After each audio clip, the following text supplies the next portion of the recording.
evo sad snimam na... Ajde, izađi mi iz glupog inventorija. Snimam na mom serveru, sad ću vam pokazati ovo je naš spawn. IP ćemo nastaviti u deskripciji. Ovo je naš spawn, znači tu kad dođete ovdje se na ovim 6 kocki spawnute. Izaći možete izaći na ovu stranu, ako hoćete da gradite, možete izaći...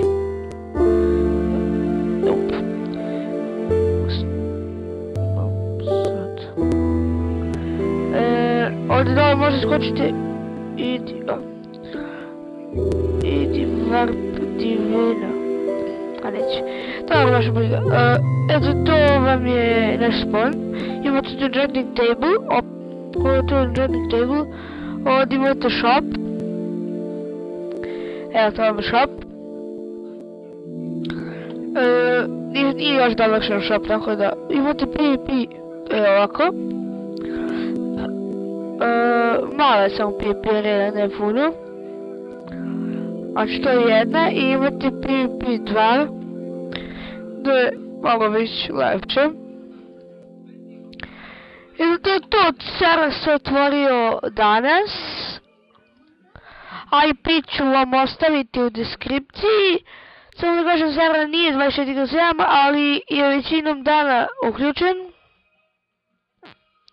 Tako da, evo, da vidimo naš spawn se daleka.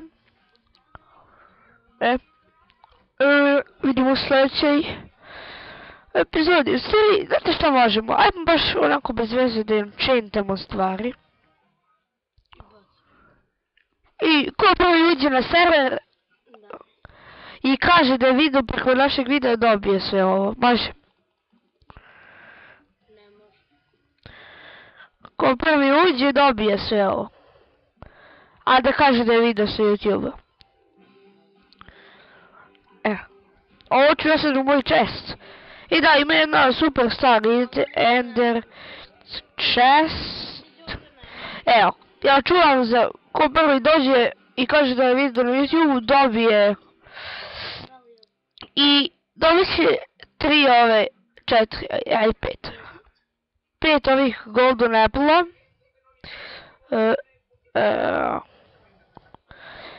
Ovo dobije onaj koji prvi uđe na server i kaže da je video na YouTube-u i da mu dam stvari.